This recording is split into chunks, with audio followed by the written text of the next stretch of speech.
The Deputy Director General, senior officers here present, distinguished invited guests, friends from the media, good afternoon, and welcome to this afternoon's press briefing by the Director General, CID.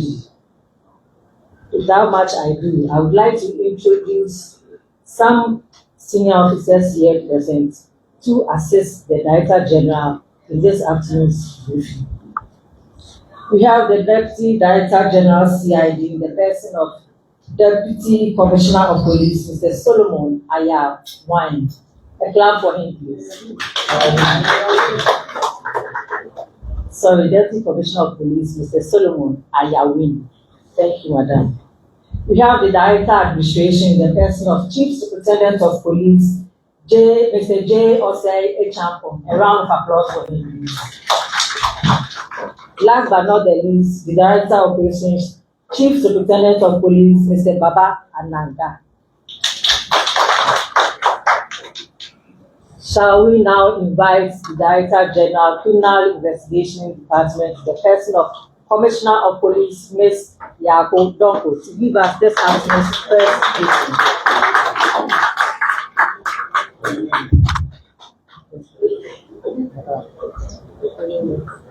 Good afternoon. Today's press brief is a combination of an operation undertaken by the CID and the Bank of Ghana. So the officials are distinguished officials from Bank of Ghana, senior officers here present, members of the press, ladies and gentlemen. The Criminal Investigation Department and the Bank of Ghana welcome you to this CID headquarters for this afternoon's media briefing, which will provide an update on a major joint operation targeting illegal foreign exchange activities in Accra. This operation has been part of a nationwide effort to clean up the foreign exchange market, promote economic stability, and ensure that all Forex activities comply with Ghana's laws and regulations. The details of the brief are as follows. In the early hours of today, Tuesday, December 9, 2025, a team from the Criminal Investigation Department Operation Unit and officials from the Bank of Ghana, acting on intelligence, conducted an operation at major hotspots in targeted areas of Accra, including Tudu, Circle, Airport, and Usu. These locations were identified as consistent sites of illegal Forex trading. In total, 29 suspects, including Togolese, Beninois, Nigerians, and Ghanaians, were arrested. The following amounts of money were recovered. Cash in Ghana cedis, 1,266,770 Ghana cedis. Cash in CFA, 100,000 CFA. Cash in Naira, 3,383,570 Naira, of which 1,266,770 Naira is on a money points machine, e-cash. Cash in dollars retrieved, $5,105. About an hour after the earlier operation, the team revisited the said locations and arrested 12 more suspects, bringing the total arrests for today to 41. All cash exhibits have been secured and will be forwarded to the Bank of Ghana for safekeeping as investigations continue to charge the suspects eventually and put them before court. It is imperative to note that a similar operation was conducted in November 2025. Earlier on the November 20th, 2025, at 11 a.m., a similar operation was carried out by the same team at Osu Oxford Street and Kwame Nkrumah Circle near GCB. A total of 28 suspects were arrested then and put before the Circuit Court in Accra, where they were granted police inquiry bail. Those arrested in this operation also included both Ghanaian and foreign nationals, all detained for unauthorized Forex trading. Money seized included Ghana cedis and some foreign currencies. All cash exhibits were secured and forwarded to the Bank of Ghana for safekeeping as investigations continue. In all, a total of 90 suspects have so far been arrested since this operation commenced in August 2025. Out of this number, 13 have been charged and brought before the Accra Circuit Court, while all cash exhibits, as I earlier mentioned, have been secured and forwarded to the Bank of Ghana for safekeeping as investigations continue. To conclude, on behalf of the Inspector General of Police, Mr. Christian Tete-Yohunu, I extend special appreciation to the leadership and officials of the Bank of Ghana for the unwavering support and collaboration which have been crucial to the success of this joint enforcement efforts. We also urge all individuals involved in this illegal trade to desist, since offenders will be arrested and prosecuted. We also advise the general public to deal with the banks for all their Forex transactions. The Ghana Police Service anticipates closer collaboration with the Bank of Ghana as efforts escalate to eliminate illegal foreign exchange activities. I thank you for your attention. We'll take a few questions. Thank you. All right. Friends from the media, please. The questions should be limited to this afternoon's press briefing.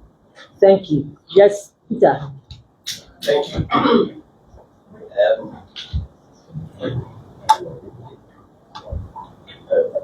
Thank you, DG, and congratulations for the efforts so far. But even though this started a report in August, it seems nothing had happened before. Everywhere you pass in Accra, you see them, they are tipping your hand for you everywhere. How are we going to intensify this to make sure that these people are rid of the streets? Because sometimes it becomes a nuisance for you passing through where they are, the way they heckle you and do all these things. How can we intensify this and get them off the street completely?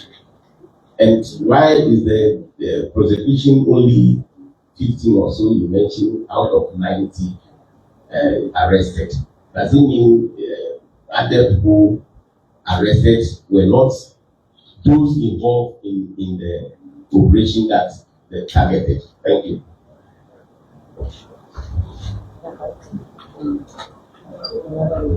Yes. My name is Philip. I just want to say, their trade, how does it become illegal? That is my first question. My second question is, out of 90, only 13 has been charged. What happens to the rest? Thank you. Please, any other question?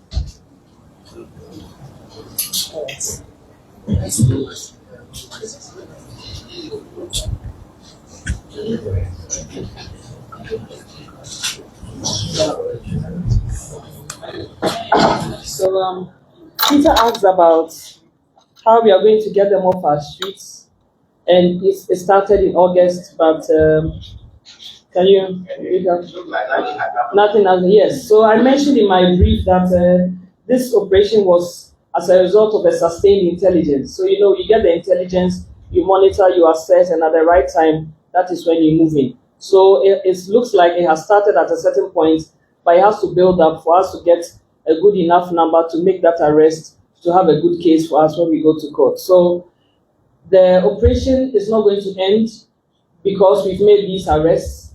And then also, I must mention that it's not just in Accra, it's around the country, in every region where we have this illegal activity going on. We have our men on the ground dealing with it as well. So prosecution also is ongoing, and somebody mentioned that it's only 13. When you make arrests, you need to process them. You need to assess the arrest that you have made, and then when we have enough evidence against them, we put them before court. But we've actually handled every case that we have arrested in the process under which we operate. and they are illegal. Somebody asks what makes them illegal. Yes, illegal because they are not licensed by the Bank of Ghana. You know, you have to do Forex trading, you have to get your license. We are not trying to say people should not get into the business. You know what the rules are. You contact Bank of Ghana, get your license, and then you do your legitimate operations. I don't think sitting under trees, calling people like he said, you just call like that, heckling people like that is the right way to do business. So we just encourage people to know what the rules are, what the laws are, and then just work with the rules of Bank of Ghana. So once we find you, if it's illegal, we'll come after you. Thank you. Thank you, sir. On that note, ladies and gentlemen, this is where we bring today's press briefing to a close. Once again, have a good afternoon.